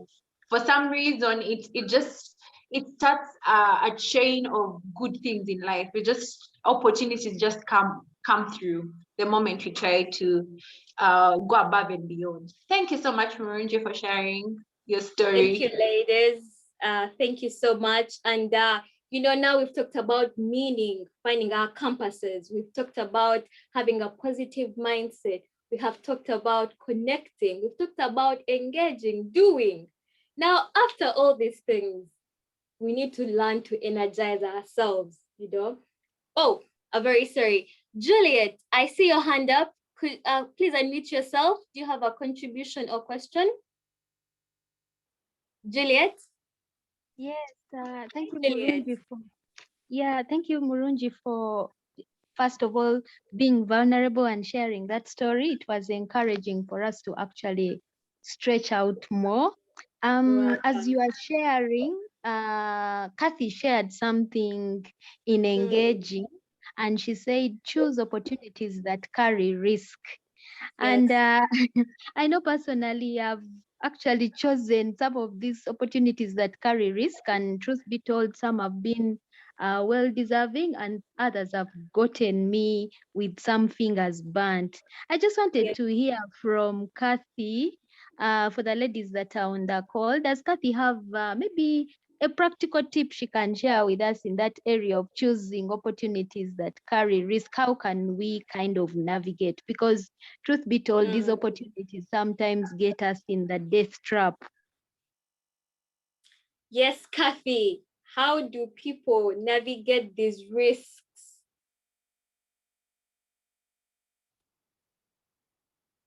Kathy? Hi, I was actually summarizing part of your story, like the things that I had picked out of it. But what I know for sure, I think it's really a golden thread coming all the way from meaning into framing and now into engaging. So it has to be in the direction, I should say, of where you intend to go. It's not random.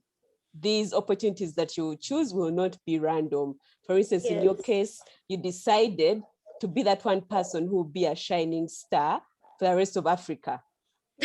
And now, because you were able to take the bold step, I suppose that is why the professor was actually willing to help you interpret that exam.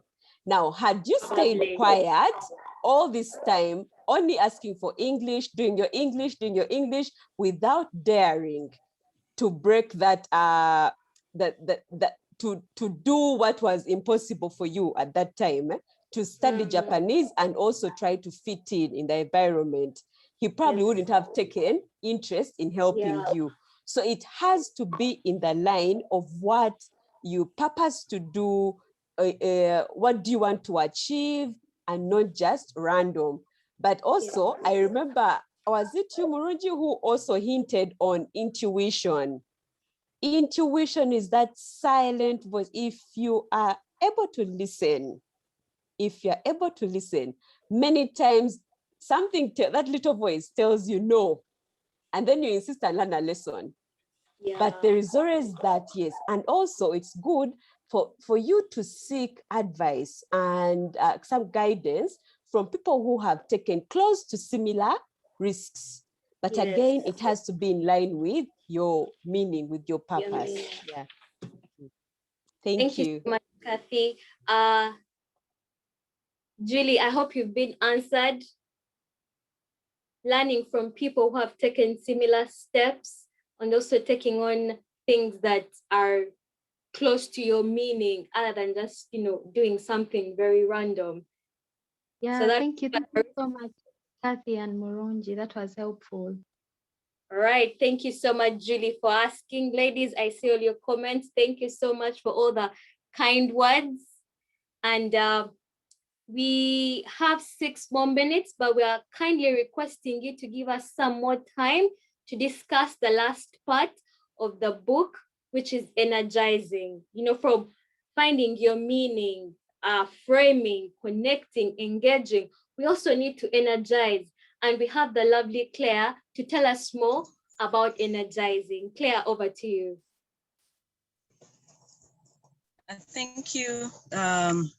Thank you, Murunji. Thank you for your example. And oh my God, I'm like Japanese. I can't even read one. I don't know whether they're called letters or what. I'm like, it's really, really challenging learning new things at our age. But your story is very inspirational, and it really serves that particular chapter very well. So as we conclude this book, I'm going to talk about energizing.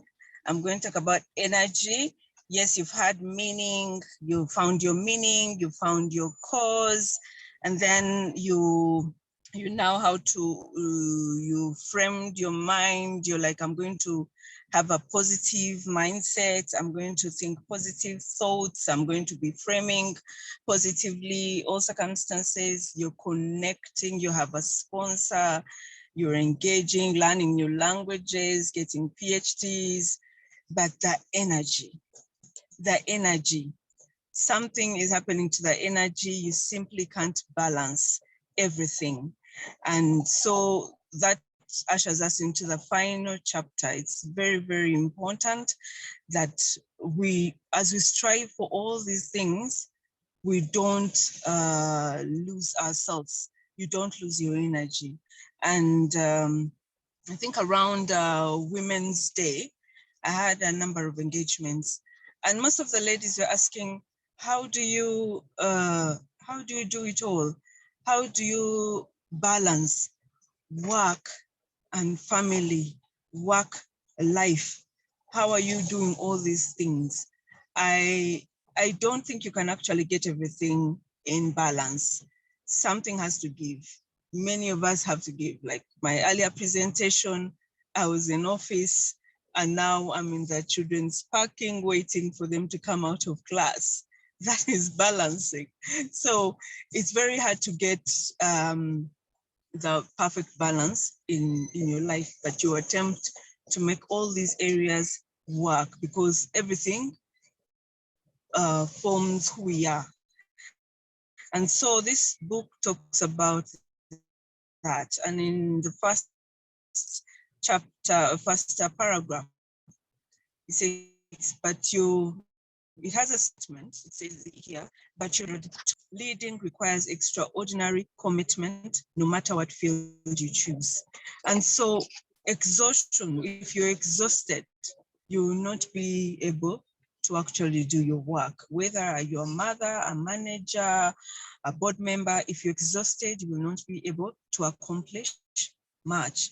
And so it talks about the different things, the tools of how to actually energize yourself. And so there are a number of things that they talk about. There are two issues. One, what is this thing that can actually give you energy?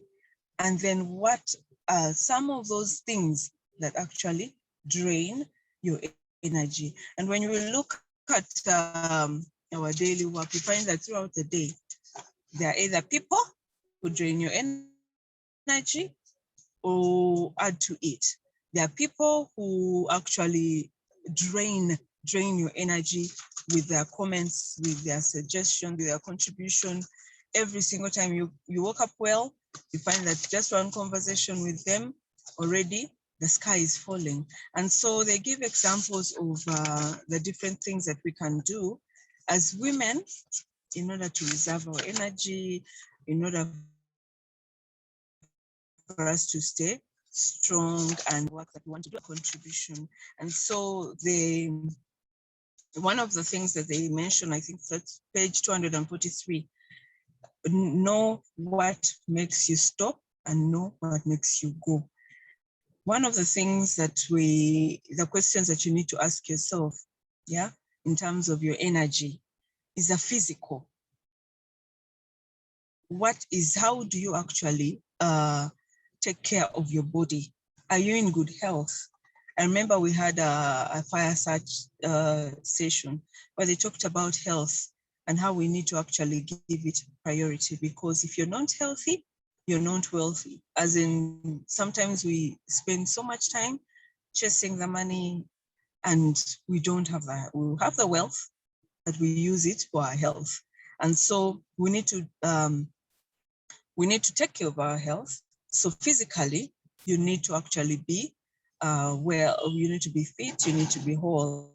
And then the other thing is mental activities. What are those things that you're focusing on? If you're always focusing on the negative, you're going to have issues with your mental health. Sometimes we are taking care of ourselves, and then you enter a meeting and it's very heated, and it will drain all the energy from you. So you need to be very deliberate about the things that you focus on. Yes, it was a heated meeting. Have the issues resolved as fast as you can. And then there is one of emotional. And this is a real issue for us women because we are emotional beings. Every single thing affects our emotion. And so we need to find out what are those things that actually spark anxiety and fear. What are those things that stress us? Find out what they are and try to resolve them. There are some things that I used to find very stressing and very energy draining that I had to actually remove from my life. And one of those things was debt. If you have debt, there is no way you can have peace. No way you can actually have peace. You will be anxious. And so you need to manage finances. You need to manage your finances. You need to manage your finances well in order for you to actually have good mental health and also avoid the emotional things. And then another key thing, who are the people you relate with? If you're actually relating with people who are negative, you'll find that you will be negative. However positive you want to be, you will actually end up getting their energy, you end up getting depressed, end up getting stressed and with their comments. And so watch for the relationships that you keep. So some of they gave us some examples of how you energize yourselves, and they're listed in the book, but I wanted to share what I do for my energy, how I keep up and energized. And one of those things, and I've shared freely on Girls for Girls, it's my morning routine. Even with a busy schedule, I have learned not to compromise my morning routine. And that is putting the spiritual life first in the morning, and then reading. I find my happy place in reading, whether the book is academic or whether it's a self-help book, whether it's a spiritual book. I have learned that, just like we're sharing in this book club, you learn a lot. And many times you're like, oh my God, I keep sharing. I share with my sisters, I share with my friends when I have that aha moment in the morning. And so I have learned that reading is one of the things that really energizes me. And then also in this book, they talk about learning, exercising. We need to move our bodies. We need to move our bodies. We need to find our exercise. As women in the corporate space, you find that you are so busy. You are so busy. I would love to go to the gym after work. I can't. I would like to go different places. I simply can't. And so we need to find exercise, whether it's walking around, whether it's jogging in one place. Let us sweat a bit because we're trying to watch out for our bodies. And so even as a leader, you will have to take sick leave, and because you're not healthy. And so I think last year and even this year, I have learned that without good health, you will not be able to do much. I had a surgery late last year in October, and that sank in so much because even with the health insurance, I wasn't utilizing it. I was too busy to go to AAR, I was too busy to go to IAA, and yet there is insurance. But when it was a life and death issue, then you realize the importance of these checkups. And so taking your health very seriously is one of the energizers. And then they give suggestions of music. If you like music, listen to it. Don't be too busy to listen to some good music. Kathy knows my music selection. I usually send her some music just to soothe the soul. So they talk about flowers, plant flowers, carry flowers, put flowers in the pot. So it's not one shoe fits all. You need to find what brings you in.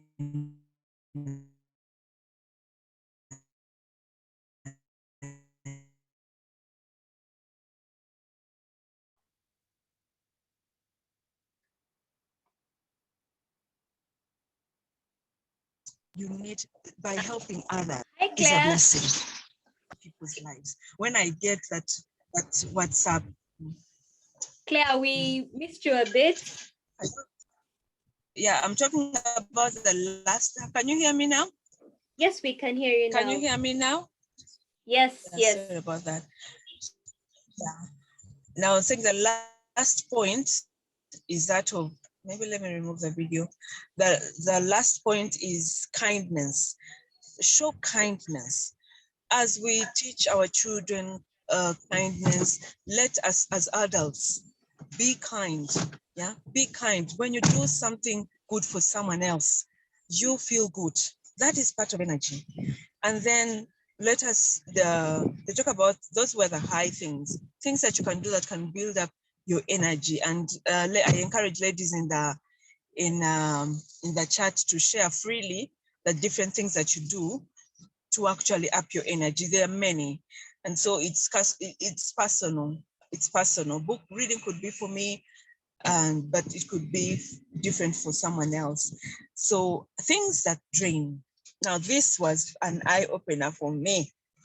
Things that drain. I actually realized not having a to-do list, not having a schedule can drain your energy. If you just walk into office every morning, you will find that you're so busy and achieve zero.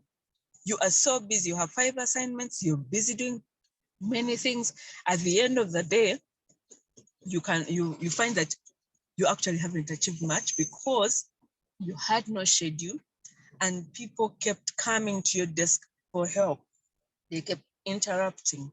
So decide ahead of time that this assignment, the deadline is today.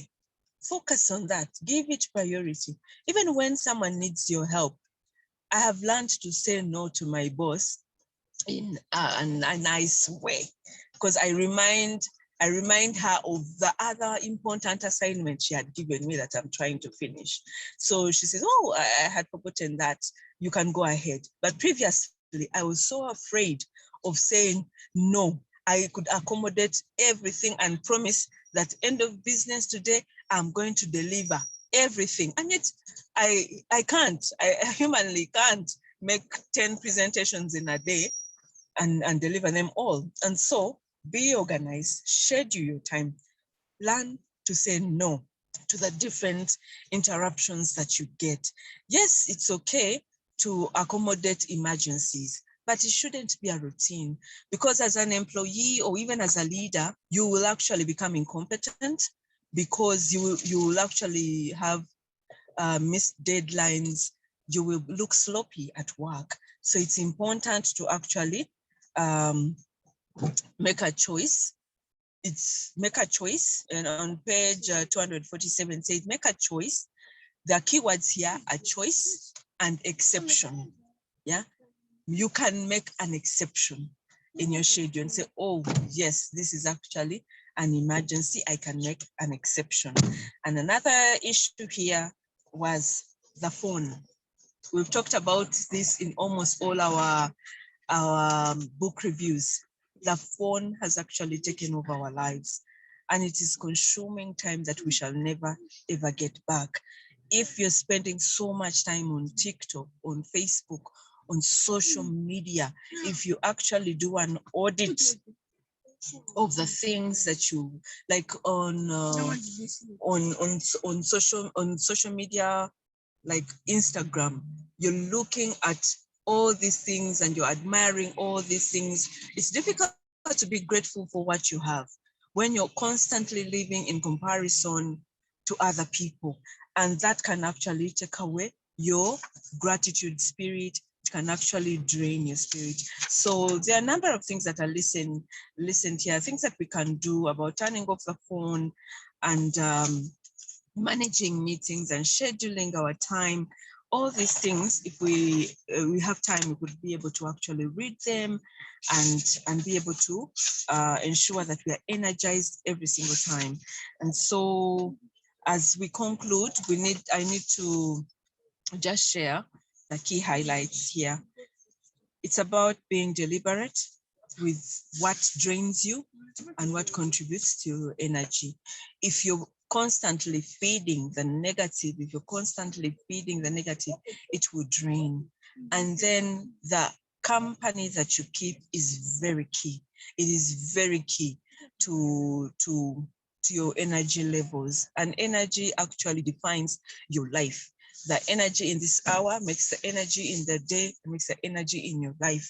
And so we need to be very mindful about that. So in some, that is a conclusion. There's quite, we have actually gone through very, very fast, but I encourage all of you, we have the soft copy of the book. I encourage all of you to actually go out and read the details of this section. Thank you so much, Murunji. I don't know whether there are any questions that I can answer. Thank you so much, Claire. And I really like how you broke it down. We need to be mindful of people and situations. We need to protect our energy, you know. We need to protect our physical, mental, and emotional. Emotions. We need to balance. The ladies in the comment sections have been sharing with us what soothes them. There's Kathy who does dishes after. I saw Celine likes to do crochet and also knit. It relaxes her and gives her a chance to process her thoughts without overanalyzing them. Noreen says it's okay to say no. Eve says she likes to organize stuff during this time. Rita is talking about morning devotion and listening to uplifting music, or someone really works for her. Ladies, if you have any questions, please, you can unmute yourself and ask, or if it's a contribution, feel free to ask. Otherwise, I also learned that there's things that drain us. So we need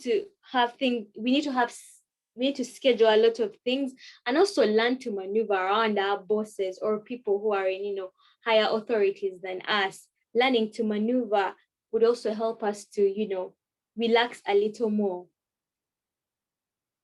Ladies, any questions or contributions?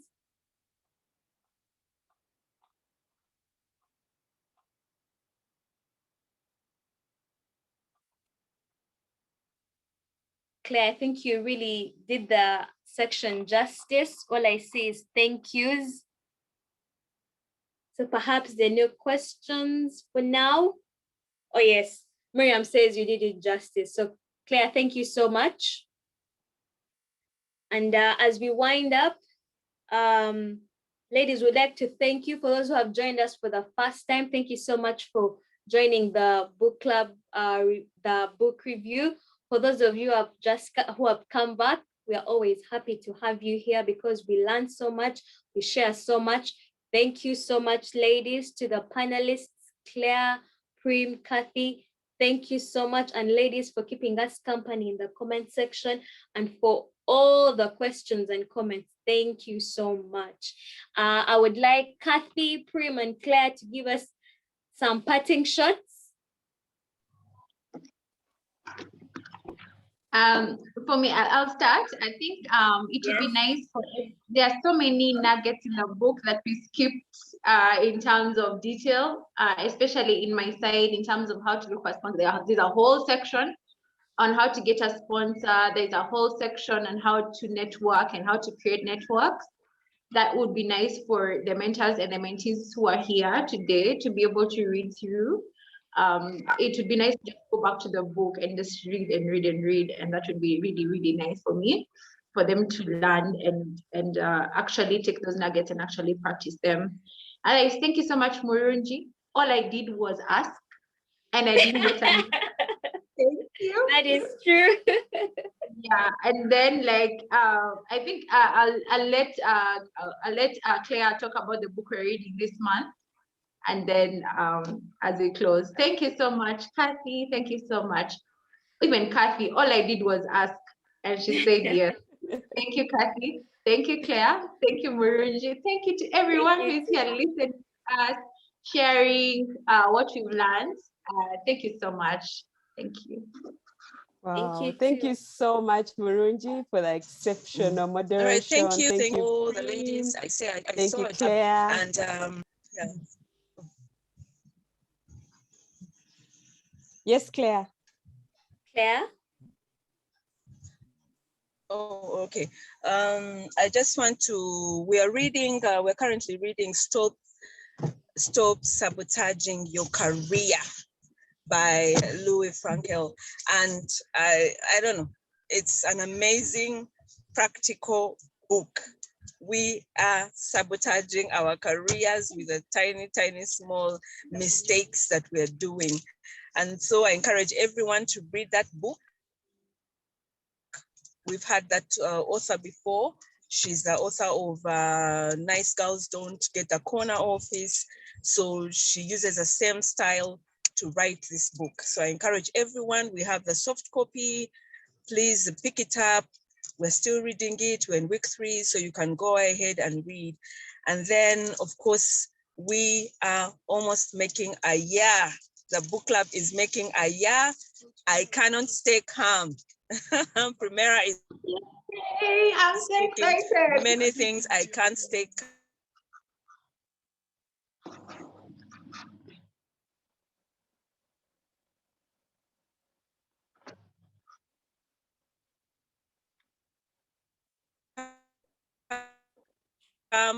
we started as fidgeted with Telegram, 5 women on that book club. I celebrate plan in a month's time. We are going to have a beautiful celebration for all the women. We are planning surprises. We are planning an amazing book in that month. I encourage all of you to be involved and let us usher in the next year for the book club. So thank you so much. Without you, time to be part of this, all that would be in vain. So thank you so much and have a nice evening. Thank you, Claire. You too. Yes, Kathy. While we were going through the book, I realized that actually, I think we need to start showing up as ourselves. stop pretending to be anything else. I think when we're ourselves, it's so much easier to navigate into the things that we want to be, into the spaces that we want to be in, the discussions we want to engage in.